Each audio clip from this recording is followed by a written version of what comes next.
Tenía 14 años cuando mi padre me vendió a doña Carmen Montiel. Así, sin más rodeos. Me vendió como quien vende un animal o un mueble viejo. Por mucho tiempo no pude hablar de esto, pero a mis 60 años ya no tiene caso seguir callando. Antes de continuar con mi historia, da like, suscríbete y comenta de dónde me estás viendo. Tu apoyo me da fuerzas para seguir contando mi historia. Me llamo Héctor Domínguez. Nací en un pueblito cerca de Puebla, de esos donde el tiempo parece detenerse, y la pobreza es una compañera fiel. Mi padre, Gustavo Domínguez, era jornalero en los campos de maíz. Un hombre duro, que se hizo más duro cuando mi madre murió, dejándonos a mí y a mis 2 hermanas pequeñas. Nuestra casa era de adobe con techo de lámina. Cuando llovía, el ruido era tan fuerte que no podíamos ni escuchar nuestras propias voces. El piso era de tierra y en las paredes crecía musgo durante la temporada húmeda. No teníamos casi nada, pero al menos teníamos un techo. Yo casi no iba a la escuela. Mi padre creía que era más útil en el campo que perdiendo el tiempo con libros. Para picar la tierra no necesitas saber leer, me decía. Aún así, me las arreglaba para aprender algo con don Felipe, el maestro del pueblo, que me daba clases a escondidas cuando podía escaparme después del trabajo. Aquel día, el que cambió mi vida para siempre, comenzó como cualquier otro. Me levanté antes del amanecer, ayudé a cargar costales en la camioneta de un comerciante y pensaba irme al río cuando mi padre me llamó. «Héctor, ven acá». Lo encontré sentado a la mesa con una expresión extraña en la cara. «Mañana nos vamos a la ciudad. Te conseguí algo con doña Carmen Montiel». El nombre me sonaba.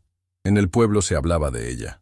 Una viuda rica que vivía en una mansión y tenía negocios por toda la región. Decían que tenía conexiones con políticos y que su marido le había dejado una fortuna. «¿Qué voy a hacer allá, apá? Vas a vivir ahí. Te van a dar comida, ropa, hasta podrás estudiar si quieres». Algo en su tono no me gustó, pero en ese momento incluso me emocioné un poco. Un chamaco pobre como yo, con la oportunidad de ir a la ciudad. ¿Y mis hermanas? Ellas se quedan conmigo. Doña Carmen solo te quiere a ti. Esa noche, mientras metía mis pocas pertenencias en una bolsa vieja, mi hermana Lupita, de 11 años, me miró desde la puerta de nuestro cuarto compartido. «No te vayas, Héctor», me dijo en voz baja. Escuché a papá hablando con el padre Mariano. «No te está mandando a trabajar». «¿De qué hablas?»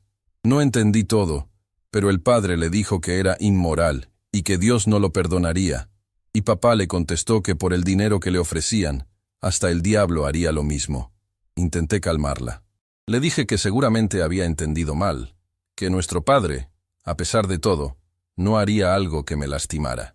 Qué equivocado estaba. Al día siguiente, vestido con mi única ropa decente, subimos a un autobús destartalado hacia la ciudad. Mi padre iba callado, mirando por la ventana. Yo estaba nervioso, pero también emocionado por conocer la ciudad, tan diferente a nuestro pueblo. Después de horas de viaje, llegamos a la terminal. Mi padre, que nunca gastaba en nada, me sorprendió cuando llamó a un taxi. Nos llevó por calles cada vez más anchas y limpias hasta llegar a un barrio de casas enormes con jardines y rejas altas. Nos detuvimos frente a una mansión de 2 pisos con paredes blancas y un portón de hierro impresionante. Mi padre pagó al taxista y tocó el timbre. Una mujer mayor con uniforme de sirvienta nos abrió. «Señor Domínguez, los estábamos esperando. Pasen, por favor». Entramos por un jardín precioso hasta la puerta principal. Yo nunca había visto una casa así. Muebles que brillaban, cuadros en las paredes, lámparas que parecían de oro. Era otro mundo. Nos llevaron a una sala donde esperamos unos minutos. Mi padre se pasaba la mano por el pelo una y otra vez, nervioso. Entonces entró ella. Doña Carmen Montiel era una mujer de unos 45 años, pero se veía más joven. Tenía el pelo teñido de negro intenso y andaba muy arreglada con joyas que brillaban con cada movimiento. Sus ojos, pequeños y astutos, me recorrieron de arriba a abajo como evaluándome. «Así que este es el muchacho», dijo con voz suave pero firme. «Acércate, niño, déjame verte mejor». Me acerqué, intimidado. Ella tomó mi cara con sus dedos fríos. La giró a un lado y al otro como quien examina un caballo en venta. «Es más joven de lo que me dijiste por teléfono, Gustavo, pero tiene buena cara. Está flaco, pero eso se arregla con buena comida». Me sentí como un objeto, no como una persona. Fue mi primera señal de alarma. Bueno, como acordamos, el pago inicial será hoy, y el resto en cuotas mensuales durante un año. El licenciado Velasco tiene los documentos listos. Mi padre asintió, evitando mirarme a los ojos. ¿Documentos? ¿Qué documentos, apá? Pregunté sintiendo un nudo en el estómago. Fue doña Carmen quien respondió. Los papeles para que puedas vivir legalmente bajo mi tutela, por supuesto. Y los otros documentos, más privados. No entendía qué estaba pasando. ¿Me vas a dejar aquí, apá? Mi padre por fin me miró, pero solo por un segundo. Es lo mejor para ti, Héctor. Tendrás oportunidades que yo nunca podría darte. Entró un hombre de traje con una carpeta llena de papeles. Vi a mi padre firmar documento tras documento. Con cada firma, sentía que mi vida se iba despedazando. Doña Carmen le entregó a mi padre un sobre grueso. Lo abrió y contó rápidamente los billetes. Luego se levantó, me dio una palmada en el hombro y dijo, «Pórtate bien y obedece en todo a doña Carmen». Y así, sin más, se fue. Sin un abrazo, sin palabras de consuelo. Solo una mirada rápida antes de salir por la puerta. No lo volvería a ver en muchos años. Cuando el sonido de la puerta cerrándose se apagó, doña Carmen se acercó a mí con una sonrisa que no llegaba a sus ojos. «Bien, Héctor, ahora eres parte de esta casa. Dolores te mostrará tu habitación y te explicará tus responsabilidades». La sirvienta que nos había recibido me hizo una seña para que la siguiera. Subimos por una escalera de mármol hasta el segundo piso. Pasamos por un largo pasillo hasta llegar a una pequeña habitación al fondo. «Este será tu cuarto», dijo Dolores, abriendo la puerta. Era una habitación simple pero lujosa comparada con lo que conocía. Una cama individual con sábanas limpias, un armario, una mesa con lámpara. Había una ventana que daba al jardín trasero. «Deja tus cosas y báñate. La señora quiere que cenes con ella esta noche. Te traeré ropa apropiada». Cuando Dolores se fue, me senté en la cama, aturdido por todo lo ocurrido. ¿Qué tipo de tutela era esta? ¿Por qué mi padre había recibido dinero? Las palabras de mi hermana resonaban en mi cabeza. Dolores regresó con ropa fina que parecía de mi talla, aunque nunca había usado algo así. Me indicó dónde estaba el baño, y me dejó solo nuevamente. El baño era otro mundo para mí. Agua caliente saliendo de grifos brillantes, toallas suaves, jabones con olores extraños. Después de bañarme y vestirme con aquella ropa extraña, Dolores me llevó al comedor. Era una habitación enorme con una mesa larga donde podrían sentarse 20 personas fácilmente. Doña Carmen ya estaba sentada a la cabecera. Me indicó que me sentara a su derecha. Los sirvientes comenzaron a traer platos que yo ni siquiera sabía nombrar. Comida que nunca había probado, servida en vajilla que parecía de otro mundo. «Debes tener muchas preguntas, Héctor», dijo doña Carmen, mientras cortaba delicadamente un trozo de carne. «Te explicaré tu situación. Mi esposo, que en paz descanse, era mucho mayor que yo. Me dejó toda su fortuna hace 5 años, pero con una condición peculiar en su testamento». Hizo una pausa para tomar un sorbo de vino. «Para mantener control total sobre las empresas y propiedades, debo estar casada. La tradición familiar», me explicó. «Sin embargo, no quiero un marido que intente controlarme o quedarse con lo que es mío. Necesito a alguien manejable, alguien joven que pueda moldear a mi manera». Un escalofrío me recorrió la espalda. Comenzaba a entender. Tu padre y yo llegamos a un acuerdo beneficioso para ambos. Él recibe una suma considerable de dinero y yo obtengo un compañero que cumplirá el requisito legal. Está diciendo que... No pude terminar la pregunta. Era demasiado horrible para ponerlo en palabras. Nos casaremos en 2 semanas. Será una ceremonia pequeña, por supuesto. El licenciado Velasco ha arreglado todo con el juez. Legalmente aparecerás como de 18 años. Y el padre Ignacio, que es un viejo amigo, dará su bendición sin hacer preguntas incómodas. Sentí que el piso se abría bajo mis pies. Mi padre no me había enviado a trabajar. Me había vendido como esposo a una mujer que podría ser mi madre. «No pueden obligarme», dije con voz temblorosa. «Me escaparé». Doña Carmen sonrió, esta vez con verdadera diversión en sus ojos. «Puedes intentarlo, por supuesto. Pero debes saber que tengo arreglos con la policía local. Si te escapas, serás acusado de robo. Además, ¿a dónde irías? ¿De regreso con tu padre? Él ya gastó parte del dinero, y tengo entendido que tus hermanas necesitan comer. Era una trampa perfecta. Una jaula invisible pero infranqueable. No te preocupes, Héctor. Te trataré bien si te comportas. Tendrás todo lo que necesites. Ropa, comida, incluso podrás estudiar si quieres. Solo debes cumplir con tus obligaciones matrimoniales cuando yo lo requiera. Esa noche, en mi nueva habitación, lloré en silencio hasta quedarme dormido. Había perdido mi libertad, mi infancia, todo, y lo peor estaba por venir. Al día siguiente, Dolores me despertó temprano. Me explicó la rutina de la casa y mis nuevas responsabilidades. Doña Carmen era estricta con los horarios y esperaba obediencia total. La señora tiene sus manías, me dijo Dolores mientras me ayudaba a vestirme. Pero si la complaces, no es tan mala. El joven Raúl, el que estuvo antes que tú, duró casi 3 años. ¿Antes que yo? ¿Hubo otros? Dolores pareció darse cuenta de que había hablado de más. No debí decir eso, olvídalo. Pero no podía olvidarlo. ¿Cuántos chicos como yo habían pasado por esta casa? ¿Qué les había pasado después? Durante los siguientes días, aprendí a moverme por aquella mansión como una sombra. Doña Carmen me presentó a los demás sirvientes como su sobrino, que venía a vivir con ella. Pero por la forma en que me miraban, era obvio que sabían la verdad. Una tarde, mientras doña Carmen había salido a una reunión, me atreví a hablar con Dolores de nuevo. ¿Qué pasó con los otros chicos? ¿Con Raúl? Dolores miró a su alrededor, asegurándose de que estábamos solos. No deberías preguntar esas cosas, niño. No te conviene saber. Por favor, necesito entender qué me va a pasar. Dolores suspiró. La señora se cansa eventualmente. Cuando crecen demasiado o se vuelven problemáticos, desaparecen. Algunos terminan trabajando en sus fábricas en el sur. Otros, simplemente no se vuelve a saber de ellos. El horror de mi situación me golpeó con toda su fuerza. No solo era un prisionero ahora, sino que mi futuro también estaba sellado. Era desechable, reemplazable. Esa noche, mientras cenaba con doña Carmen, ella me informó que nuestro matrimonio sería en 10 días. El vestido ya estaba listo, las invitaciones enviadas a un pequeño círculo de amigos confiables. «Serás mi 5º esposo, ¿sabes?», dijo como si estuviera hablando del clima. Los negocios de mi difunto marido requieren una cierta continuidad matrimonial. Es solo una formalidad legal, pero necesaria. ¿Qué pasó con los otros?, me atreví a preguntar. Crecieron. Se volvieron inconvenientes. La juventud es lo que valoro, Héctor, la inocencia.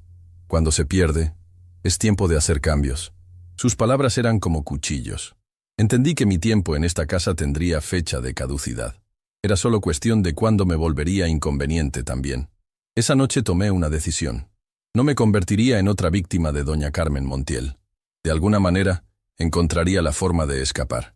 Pero antes, necesitaba aprender más sobre esta mujer, sobre su red de contactos, sobre sus negocios. Si iba a sobrevivir, tendría que ser más astuto que ella. Los días siguientes fueron una extraña mezcla de lujo y terror. Doña Carmen me trataba como a un muñeco. Me vestía con ropa fina, me alimentaba con comida que nunca había probado y me enseñaba modales de mesa, formas de hablar, hasta cómo pararme derecho. Todo esto mientras la fecha de nuestro matrimonio se acercaba como una sentencia de muerte. Una mañana, doña Carmen me llevó a una habitación que no había visto antes.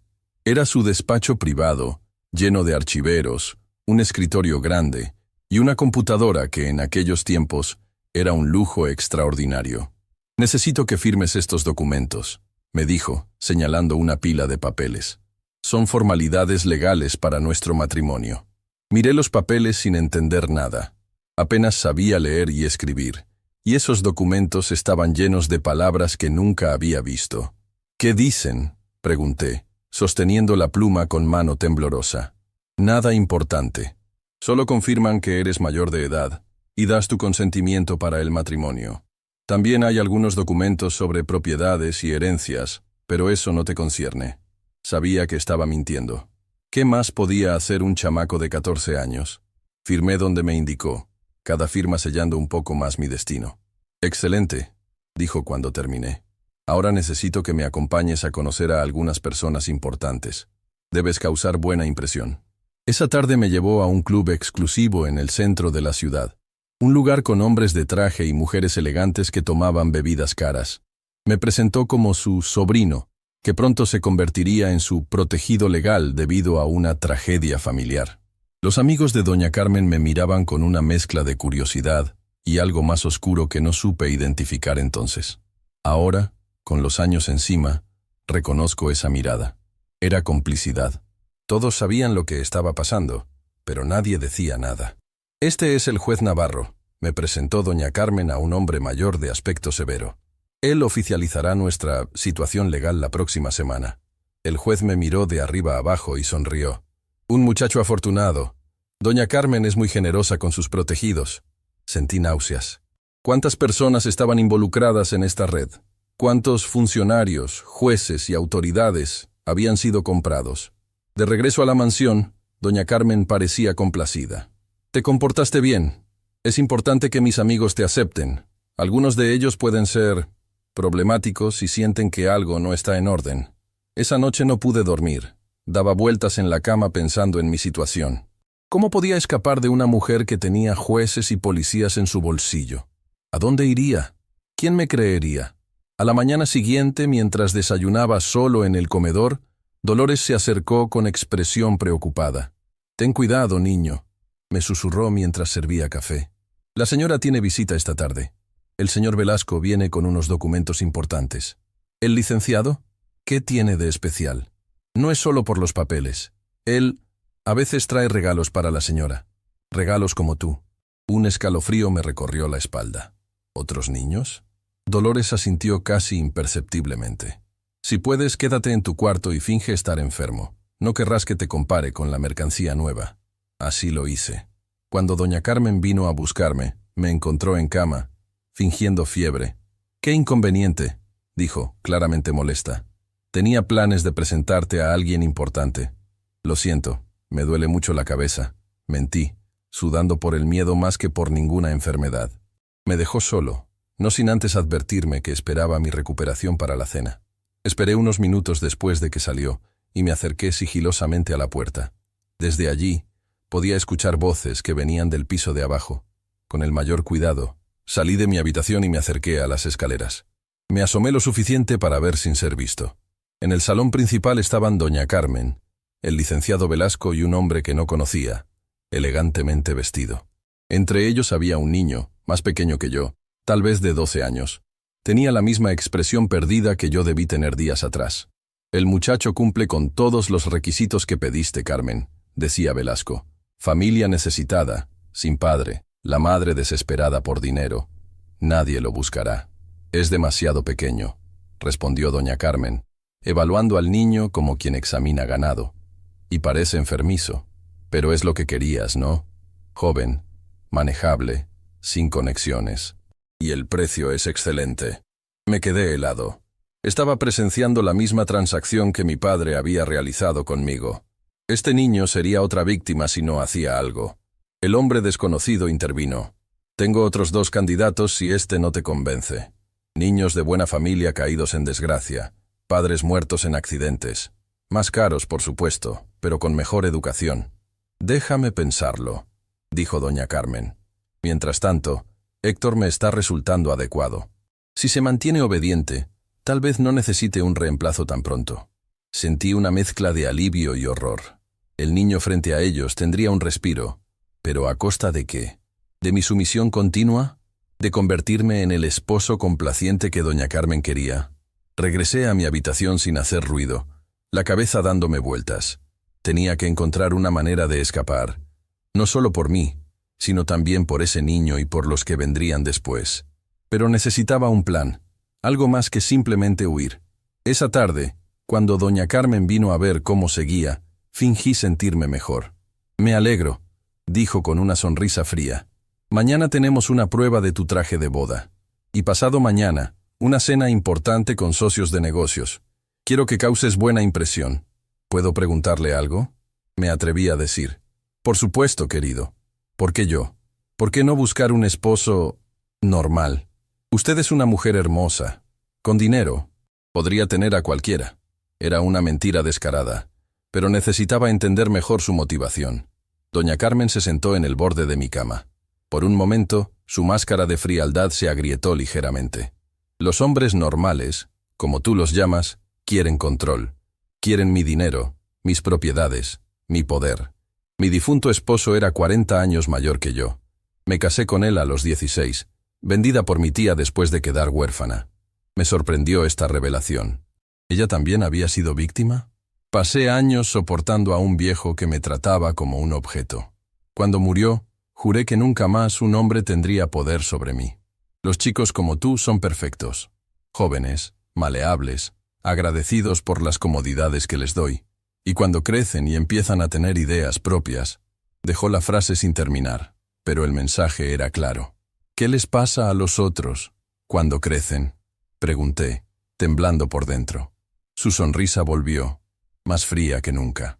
Algunos trabajan en mis fábricas en el sur. A otros les encuentro usos alternativos. No te preocupes por eso ahora. Si eres obediente, estarás aquí por varios años. Se levantó y me acarició la mejilla con sus dedos helados. Descansa. Te necesito recuperado para mañana. Cuando se fue, me quedé mirando al techo, procesando lo que acababa de escuchar. Doña Carmen había sido una víctima que se convirtió en victimaria. Su trauma no justificaba sus acciones, pero explicaba algo de su retorcida visión del mundo. Al día siguiente, como prometió, vino un sastre a tomarme medidas para un traje. Me sentí como un condenado a muerte al que preparan para su ejecución. Cada medida, cada ajuste, me acercaba más a ese matrimonio forzado. «El novio más joven que he vestido», comentó el sastre mientras trabajaba. «La señora tiene gustos peculiares». Me mordí la lengua para no responder. El hombre sabía perfectamente lo que estaba pasando y aún así colaboraba. Esa noche, durante la cena, doña Carmen me informó que el matrimonio se celebraría en 5 días. Sería una ceremonia pequeña en su casa, solo con amigos de confianza.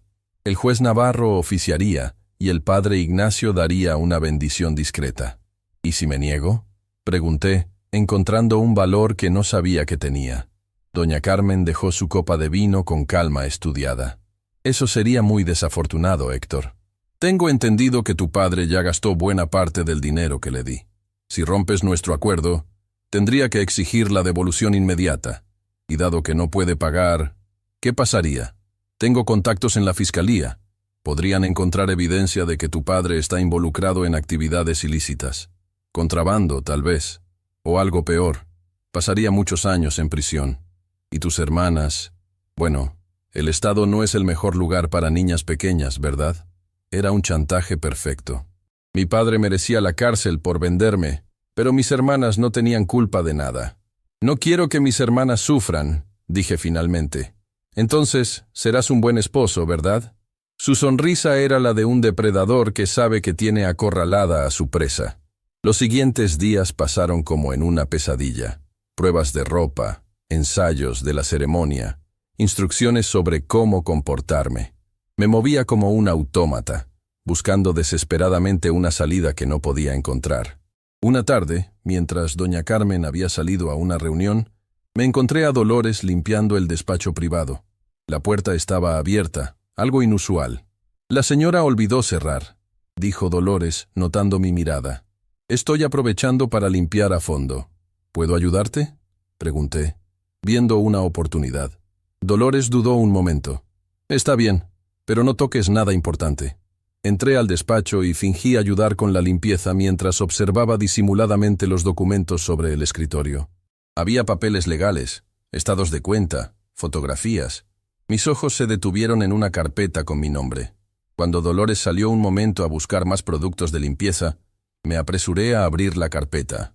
Dentro había copias de los documentos que había firmado días atrás. Al leerlos, sentí que la sangre se me helaba. No solo había consentido al matrimonio, sino que había firmado un testamento dejando todas mis posesiones futuras a doña Carmen en caso de mi muerte. Había otro documento aún más perturbador, una confesión donde admitía haber robado joyas de doña Carmen, pero ella, generosamente, decidía no presentar cargos. Era una trampa perfecta. Si intentaba escapar, podía acusarme de robo. Si intentaba denunciarla, ¿Quién creería a un ladrón confeso? Y si algo me pasaba, ella heredaría cualquier cosa a mi nombre. Escuché pasos acercándose y rápidamente cerré la carpeta, volviendo a mi tarea de limpieza. Dolores entró y me miró con sospecha.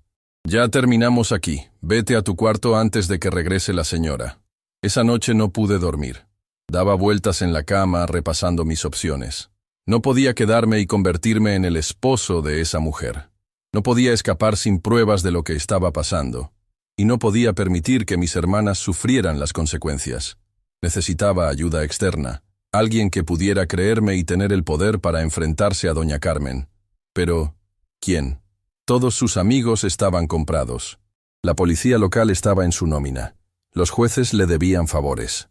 Entonces recordé algo que había visto en el despacho, un periódico abierto en una página donde se mencionaba a un nuevo capitán de policía estatal, recién transferido a la región. Capitán Morales.